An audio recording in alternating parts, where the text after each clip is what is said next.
Қайырлы күн достар, бүгін сіздермен сүзбелі бәліштің рецептісімен бөлісетін боламын. Соңына дейін қарап, лайк басып, комментарий қалдыруды ұмытпаңыздар.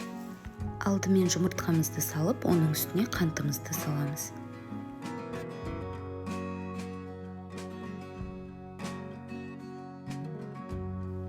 Оның үстіне магазиннің қаймағын саламыз. Одан кейін сары майымызды саламыз. Барлығын жақсылап қасықпен араластырамыз. Араласқан массамызға електен өткізілген ұнымызды салып отырып, қамырымызды жасайтын боламыз. Осы електен өткізілген ұнның үстіне бір шай қасық қопсытқышымызды саламыз. Барлығын араластырамыз.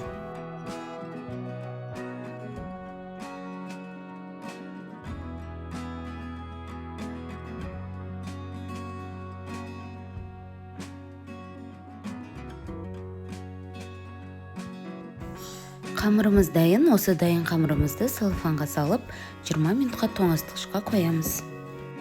Қамырымыз тоңазытқышта тұрды. Енді диаметрі 24 сантиметрлік формамызға орналастырып шығамыз.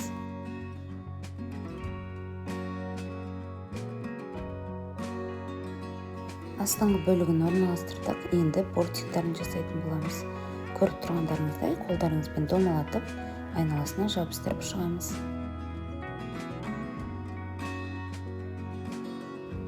Салмасына магазиннің сүзбесі, жұмыртқа, магазиннің қаймағын саламыз.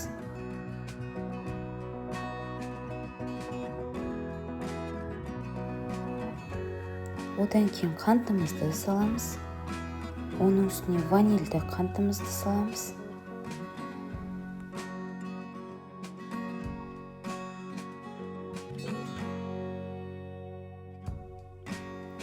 Оның үстіне кукурузды крахмалды саламыз.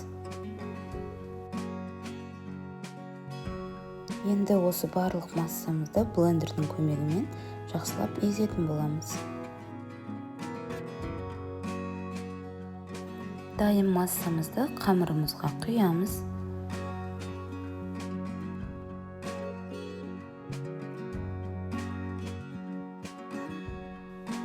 Қамырдың айналасын кішкентай шай қасықпен түзулетіп шығамыз.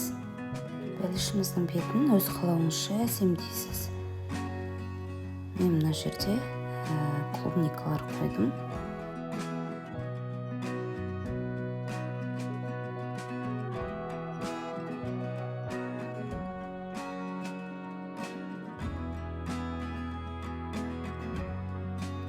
Біздің бәлішіміз дайын.